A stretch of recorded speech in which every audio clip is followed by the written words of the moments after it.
Halo semuanya, apa kabar? Semoga semuanya sehat selalu. Kembali lagi di Insitek Informasi Teknologi 1 University. Oke, pada pertemuan kali ini kita akan membahas mengenai revolusi industri. Tentunya kita sudah mungkin ada yang familiar, ada yang belum gitu ya dengan istilah revolusi industri. Tentunya kita saat ini sedang berada di revolusi industri 4.0 dan berbagai teknologi yang hadir saat ini. Ada Internet of Things, cloud computing, blockchain, dan lain sebagainya. Nah, kita akan bahas mengenai revolusi industri. Tentunya ingin tahu juga sudah berapa kalikah proses dari revolusi industri yang telah terjadi begitu ya. Oke, kita akan bahas revolusi industri part 1. Nah, tentunya apa itu revolusi industri? Oke, kita akan bahas dulu. Jadi revolusi industri mengacu pada periode-periode perubahan besar dalam ekonomi dan teknologi yang mengarah pada transformasi masyarakat manusia, produksi, dan sistem ekonomi. Revolusi industri menghasilkan perubahan signifikan dalam cara manusia bekerja, berproduksi, dan berinteraksi. Ya, tentunya dulu orang tua kita mengirimkan informasi ke teman, ke keluarga, dan sebagainya itu melalui surat gitu yang dikirimkan melalui pos. Lalu beriring dengan waktu melalui email, dan beriring dengan waktu juga sampai saat ini kita mengirimkan pesan melalui sosial media seperti WhatsApp gitu ya.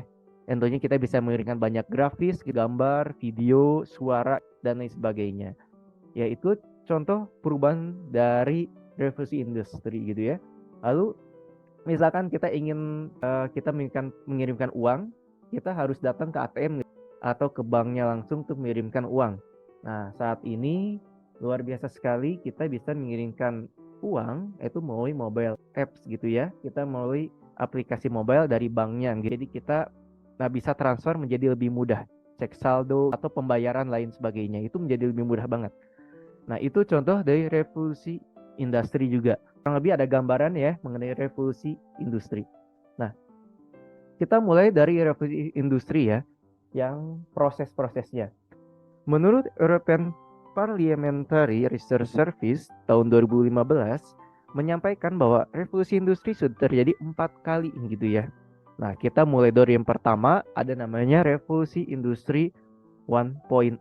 Nah, di mana pada abad ke-18 yang dimulai pada tahun 1784 di Inggris, revolusi industri pertama dimulai gitu ya dengan pengenalan mesin industri seperti mesin uap oleh James Watt yang telah ditemukan pada tahun 1769.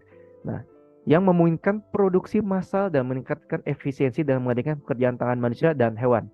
Nah, jadi di sini ada James Watt, beliau menemukan ada mesin uap yang tentunya sangat merubah sekali gitu ya untuk dari seluruh perusahaan-perusahaan pada saat itu gitu, pabrik-pabrik, di mana pada saat itu untuk produksi ya misalkan untuk kayak pertanian atau misalkan untuk dulu adanya blacksmith gitu ya untuk kayak penempa itu tentunya masih menggunakan hewan juga gitu ya dibantu. Nah, tentunya dengan adanya uap ini digantikan dengan mesin uap karena lebih mudah gitu ya untuk digunakan dan lebih efisiensi juga. Nah, ini contoh teknologi ya pada revolusi industri 1.0 ya, tentunya di sini yang paling terlihat sekali ciri-cirinya itu adalah adanya mesin uap gitu ya.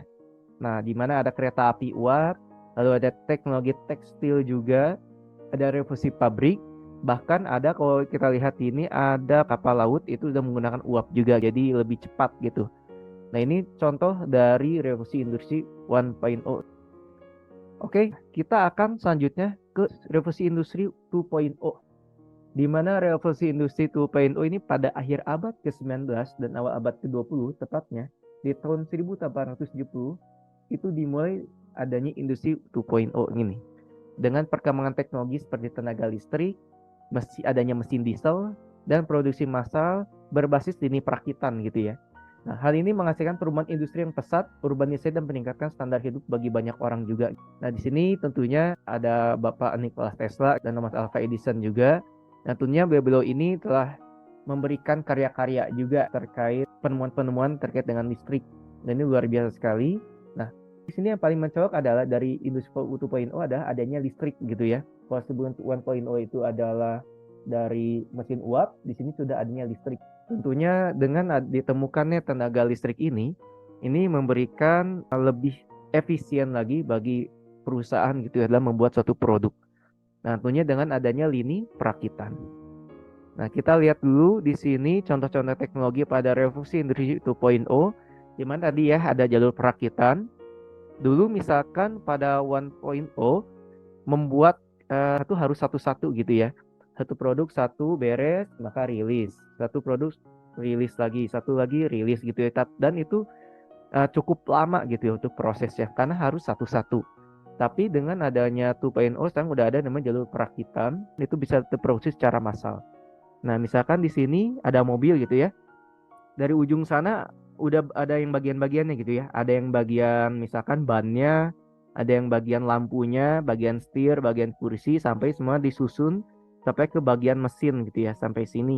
Nah, itu sudah semuanya terstruktur. Nah, itu contoh dari jalur perakitan. Lalu sudah ditemukannya pesawat gitu ya. Karena tadi kita di mobil juga sudah ada yang mesin, maka sini pesawat juga sudah ada yang mesin juga ya, ditemukan Lafrek bersaudara.